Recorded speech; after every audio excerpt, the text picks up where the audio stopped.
दोस्तों, आपने हम शक्ल सुने होंगे, लेकिन हम आवाज ये बहुत कम आपने सुना होगा।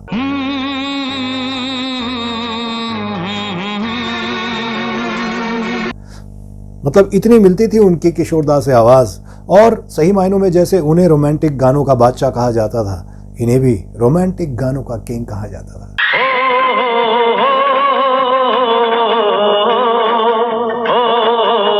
जब भी वो कोई गाना गाते थे तो ये समझ लीजिए कि धड़कनें रुक जाती थी।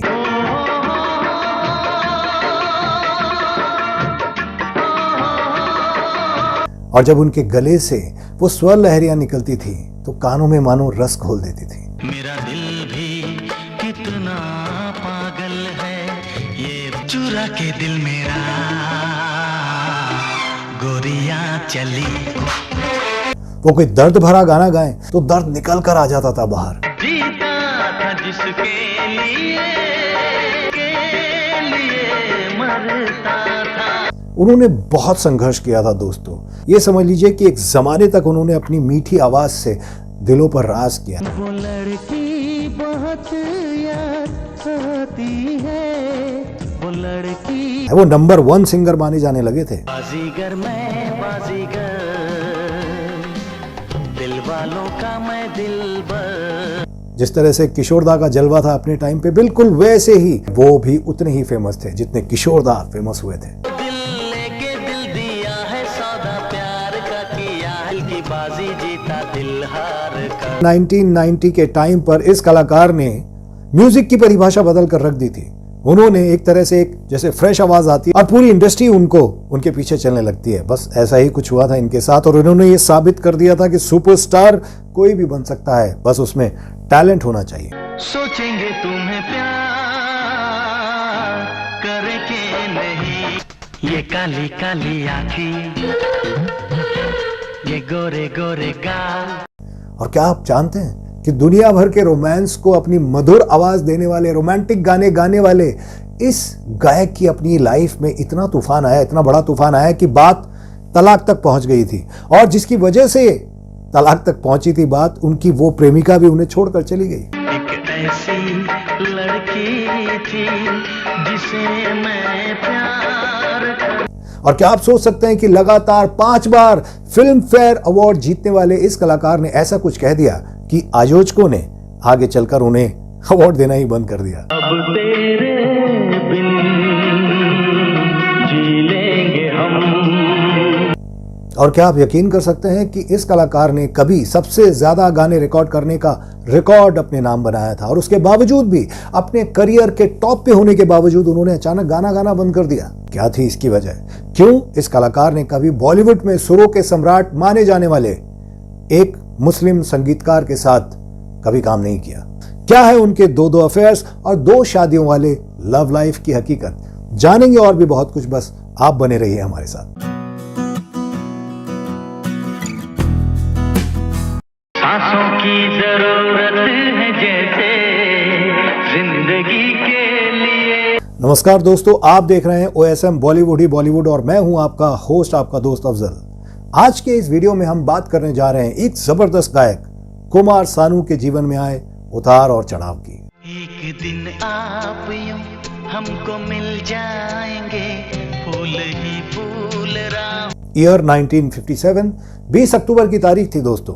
पश्चिम बंगाल के कोलकाता शहर में एक हिंदू परिवार में एक बच्चे का जन्म हुआ, और परिवार ने प्यार से उसका नाम रखा था केदारनाथ भट्टाचार्य। जी हां, कुमार सानू का नाम, असली नाम था केदारनाथ भट्टाचार्य, जहां उनके पिता पशुपति भट्टाचार्य एक गायक और संगीतकार थे।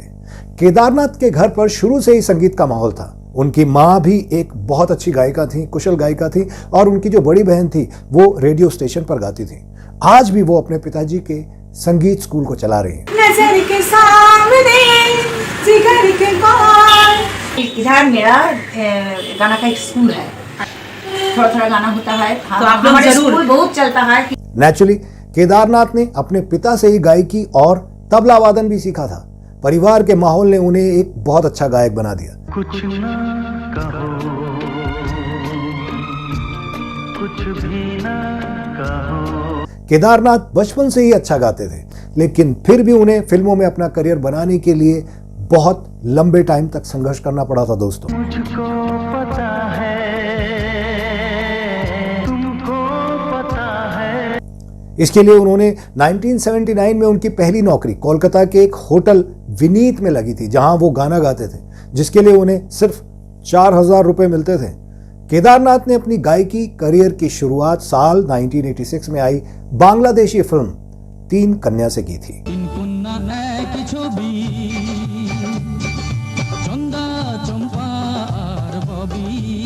लेकिन उन्हें पता था कि अगर उन्हें करियर बनाना है तो बॉम्बे जाना पड़ेगा, और इसके बाद उन्होंने अपने सपने को पूरा करने के लिए फाइनली मुंबई का रुख किया। मेरा दीवाना यारो मैं तो चला। बॉम्बे में आकर वो थोड़े दिनों तक किसी तरह से अपना गुजारा कर रहे थे। वो फुटपाथ पर भी रहे हैं दोस्तों, लेकिन धीरे धीरे उनकी जान पहचान बनती गई और नवी मुंबई के वाशी इलाके में वो जाकर रहने लगे। वो एक मेस में गए और वहां पर किसी तरह से उनके खाने पीने का इंतजाम कर दिया गया था, लेकिन शर्त ये होती थी वहां पर मेस में लोगों की कि भाई उन्हें 2-4 गाने आपको सुनाने पड़ेंगे। बात बन गई और केदारनाथ साहब के खाने पीने का इंतजाम भी वहां पर हो गया। बॉम्बे में रहते हुए उन्होंने चेंबूर के आराधना गेस्ट हाउस में ऑडिशन दिया था। उन्होंने विशाल दर्शकों के सामने अपना पहला गाना गाया था। जब उन्होंने बॉम्बे में ये गाना गाया था तो ये समझ लीजिए कि उस टाइम पे 9000 रुपए कितनी बड़ी रकम होती होगी। उनको 9000 रुपए की टिप मिली थी इस गाने को सुनकर।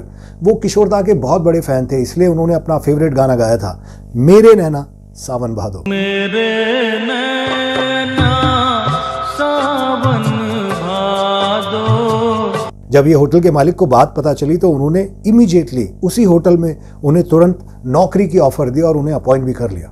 केदारनाथ ने वहां तकरीबन 1 साल काम किया होगा और शुरुआती दिनों में वो अपनी आवाज में गाना रिकॉर्ड करके कैसेट बनाकर, पहले कैसेट आते थे, जैसे अब तो माहौल बहुत बदल गया है, सीडी बाद में आई, पहले कैसेट आते थे रिबन वाले, और वो उस कैसेट को बना के बड़े बड़े म्यूजिक डायरेक्टर के पास जाते थे, लेकिन उनको वहां से निकाल दिया जाता था। बहुत लोगों ने बहुत स्ट्रगल किया उस टाइम पे, ये भी उसी लाइन में खड़े हुए थे। 7 साल तक संघर्ष करने के बाद केदारनाथ ने साल 1989 की फिल्म हीरो हीरालाल से अपने बॉलीवुड करियर की शुरुआत की थी। ये वही हीरो हीरालाल है जिसमें नसीरुद्दीन शाह ने काम किया था। फटा पोस्टर निकला हीरो। दोस्तों ये संघर्ष देखिए आप उनका। 7 साल तक संघर्ष करने के बाद केदारनाथ ने साल 1988 की फिल्म हीरो हीरालाल से अपने बॉलीवुड करियर की शुरुआत की थी। जश्न है मोहब्बत का,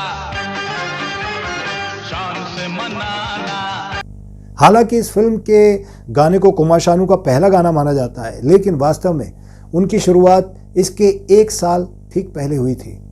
ये बात है 1987 की। एक बार केदारनाथ साहब अपने होटल से सटे एक स्टूडियो में अपने कैसेट के लिए कुछ गाने रिकॉर्ड करवा रहे थे और वहीं अचानक उनकी मुलाकात गजल सम्राट जगजीत सिंह से हो गई, जो उसी स्टूडियो में अपनी गजलें रिकॉर्ड करवाने आए थे। जगजीत सिंह ने जब उनकी आवाज सुनी तो उनसे मिलने चले गए और केदारनाथ साहब को एक गाना गाने के लिए कहा। उन्होंने अपने फेवरेट सिंगर किशोर दा का गाया, मेरे सामने वाली खिड़की में एक चांद का टुकड़ा रहता है गाया, जिसके बाद उन्होंने केदारनाथ साहब को कागज पर एक और गाना लिख कर दिया और कहा कि जरा इस गाने को आप सीखिए और मुझे कितनी देर में आप गा के सुना सकते हैं, कब सुना सकते हैं बताइए। तो कुमार शानू ने वो सिर्फ 5 मिनट में गाना सीख लिया और इसे केवल 15-20 मिनट में उन्हें सुना भी दिया। जगजीत सिंह सरप्राइज हो गए। वो उनकी आवाज और उनके गाने के स्टाइल से इतने इंप्रेस हुए कि उन्होंने गले लगा लिया और 1500 रुपए इनाम के तौर पर उन्हें दिए। दोस्तों जब कोई सिंगर, एक इतना बड़ा सिंगर किसी नए सिंगर को ऐसे पैसे देता है, ये बहुत बड़ी बात मानी जाती है। कुमार शानू ने वो पैसा कभी खर्च नहीं किया, हमेशा अपने पास संभाल के रखा कि वो पैसा उन्हें एक दिग्गज कलाकार से मिला था। बहुत बड़ी बात थी ये, इससे बड़ी सराहना कोई हो नहीं सकती। जगजीत सिंह कुमार शानू से इतने इंप्रेस हुए कि उन्होंने इमीडिएटली, एक फिल्म बन रही थी आंधिया, उसमें एक गाना गाने का पहला मौका दिलवाया, जिसका संगीत बप्पी लहरी दे रहे थे। दिल ने वो चोट खाई।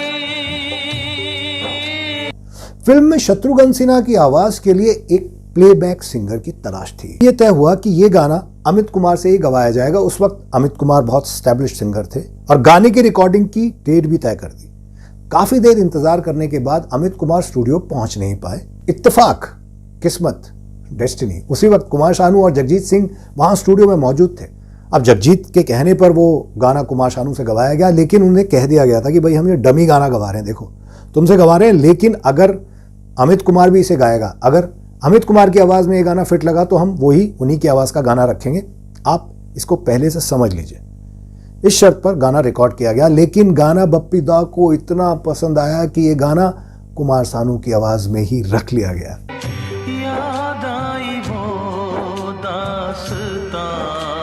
वैसे तो ये गाना 1987 में रिकॉर्ड हो गया था, लेकिन फिल्म साल 1990 में रिलीज हुई। गायकी का सिलसिला वहां से और आगे बढ़ गया जब उसी साल जगजीत सिंह ने केदारनाथ साहब को कल्याण जी आनंद जी से मिलवाया। उस समय वो फिल्म जादूगर के लिए म्यूजिक बना रहे थे।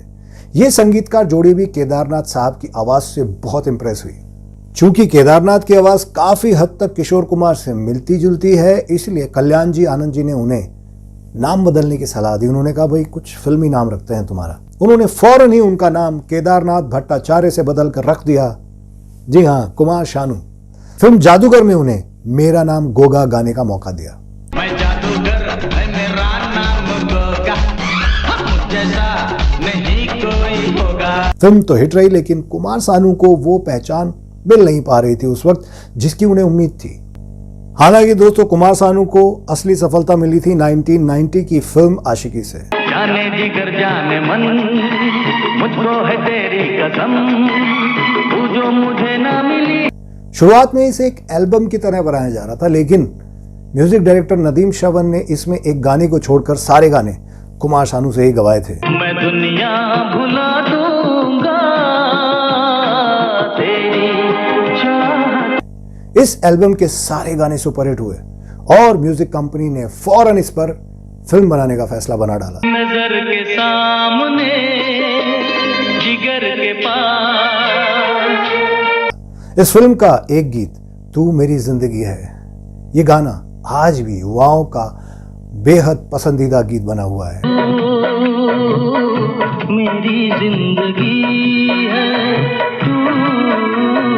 वहीं इस फिल्म के एक गाने अब तेरे बिन जी लेंगे हम, इसके लिए कुमार सानू को फिल्म फेयर अवार्ड से नवाजा गया। अब तेरे बिन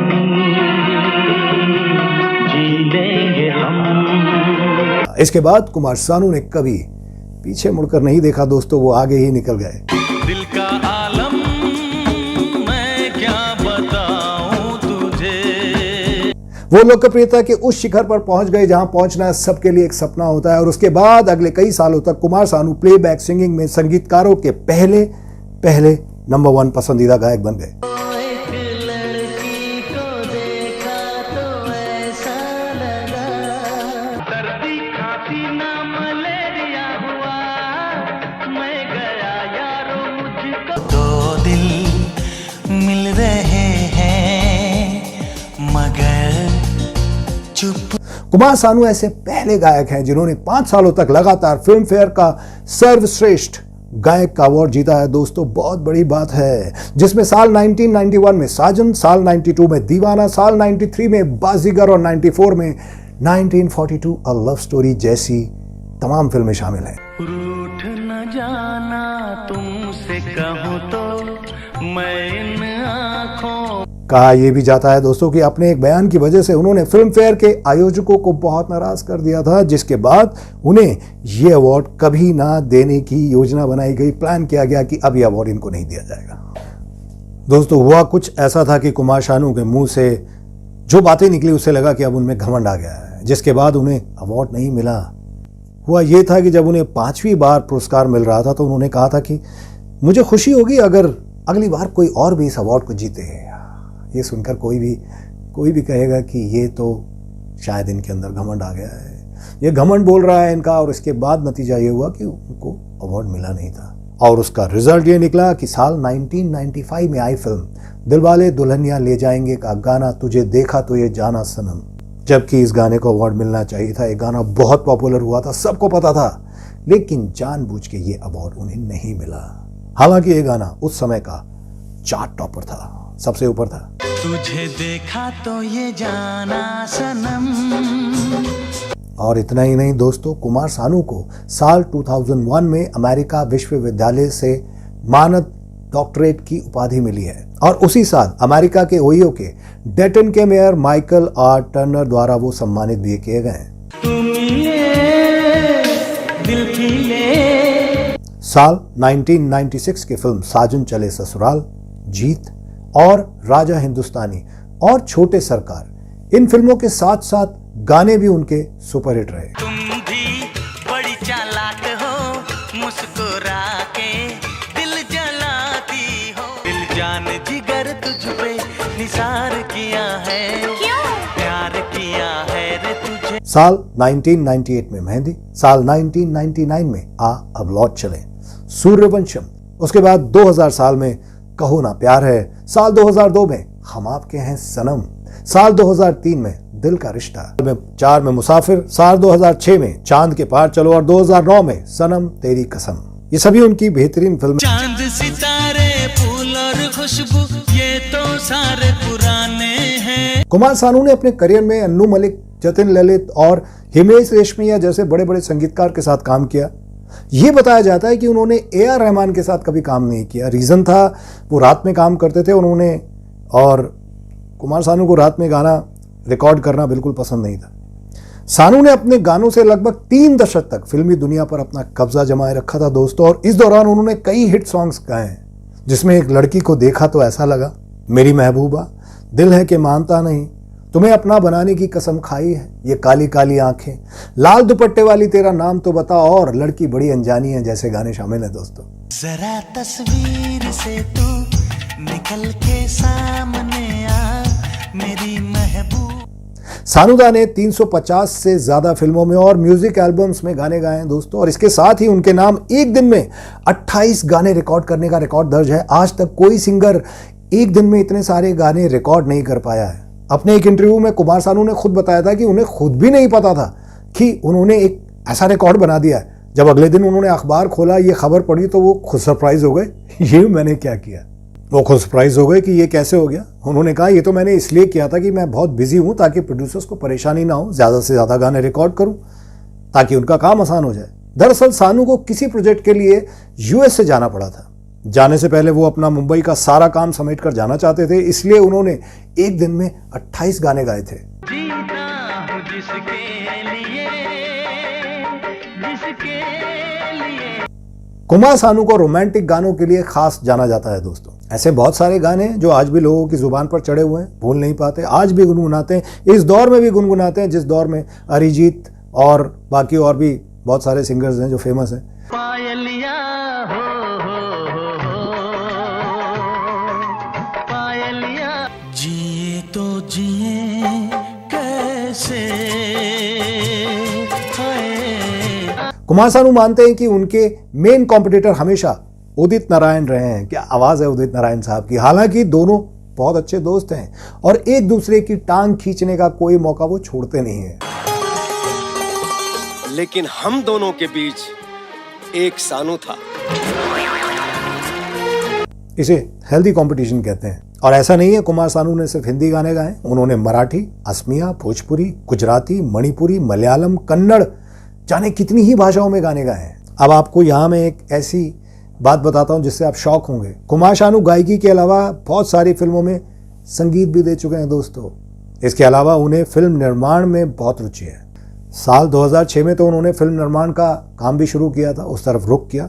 कुमार सानू ने राकेश भाटिया के साथ फिल्म ये संडे क्यों आता है एक फिल्म प्रोड्यूस की थी दोस्तों। इस फिल्म की कहानी मुंबई के 4 बच्चों पर आधारित थी जो बूट पॉलिश करके अपना गुजारा करते हैं। इस फिल्म में मिथुन चक्रवर्ती लीड रोल में थे, लेकिन कोई वजह रही जिसकी वजह से ये फिल्म रिलीज नहीं हो पाई थी दोस्तों। 90 के दशक में इनकी आवाज लोगों को दीवाना बना देती थी। कुमार सानू के टाइम पर एक समय ऐसा भी आया जब बदलते वक्त के साथ संगीत से उन्होंने अपनी दूरियां बना ली। दरअसल हुआ यह था कि कुमार सानू ने साल 2004 में भारतीय जनता पार्टी ज्वाइन कर ली थी और इसके बाद उन्हें फिल्मों में काम मिलना अचानक बंद हो गया। हालांकि कुमार सानू ने कभी किसी भी पार्टी को दोष नहीं दिया, कभी किसी के अगेंस्ट नहीं बोला, लेकिन हाल ही में एक इंटरव्यू में उन्होंने ये एक्सेप्ट किया कि उस दौर में फिल्म इंडस्ट्री में लॉबियां काम कर रही थी, कई लॉबियां काम कर रही थी। ये तो दोस्तों एक ज़माने से होता आया है, जिनके बीच वो फिट नहीं हो पा रहे थे। इसके बाद उन्होंने लंबे समय तक कोई भी गाना नहीं गाया था, लेकिन साल 2012 में आई फिल्म राउडी राठौर के गाने छम्मक छल्लो से उन्होंने एक तरह से वापसी की।